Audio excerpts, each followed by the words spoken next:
ঈদ নামাজের প্রস্তুতি চলছে সারা দেশের ঈদগাহগুলোতে। নিরাপত্তা ব্যবস্থাকে সর্বোচ্চ গুরুত্ব দিয়ে চলছে শেষ মুহূর্তের প্রস্তুতি। প্রতিনিধিদের তথ্য ও ছবিতে ডেস্ক রিপোর্ট।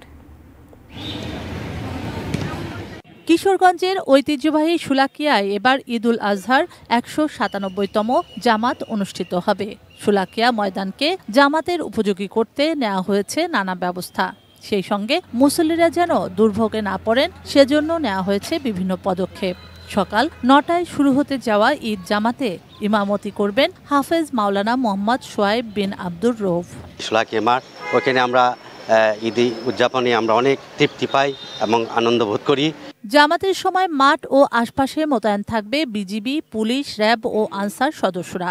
পাশাপাশি মাঠে থাকবে সাদা পোশাকে গোয়েন্দাদের নজরদারি। এছাড়া দূর দূরান্তের মুসল্লিদের জন্য ময়মনসিংহ ও ভৈরব থেকে শুলাকিয়া স্পেশাল নামে দুটি ট্রেন রাখা হয়েছে। চেকপোস্টগুলি রয়েছে, সেই চেকপোস্টগুলি আমরা নিশ্চিত করব এবং পর্যাপ্ত সংখ্যক পুলিশ সদস্য এখানে থেকে এটা দায়িত্ব পালন করবে। মুসলমান মুসল্লিগণ যারা এখানে নামাজ আদায় করতে আসবেন তাদের জন্য সুপেয় পানির বন্দোবস্ত করা হয়েছে, পর্যাপ্ত পরিমাণ ওযুর ব্যবস্থা করা হয়েছে।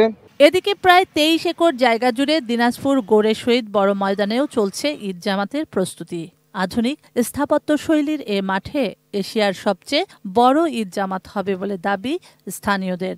সকাল ৮টায় শুরু হবে জামাত। এ উপলক্ষে পঞ্চগড় ও পার্বতীপুর থেকে দুটি বিশেষ ট্রেন চলাচল করবে। বাংলাদেশ তথা এশিয়া মহাদেশের সর্ববৃহৎ ঈদ জামাত সবথেকে বড় ঈদের নামাজ আমরা এখানে পাই। এই জামাত অনুষ্ঠানের জন্য সুষ্ঠুভাবে অনুষ্ঠানের জন্য যা যা করার দরকার আমরা সব ব্যবস্থা নিয়েছি। শুক্লা সরকার, ডেস্ক রিপোর্ট, এটিএন নিউজ।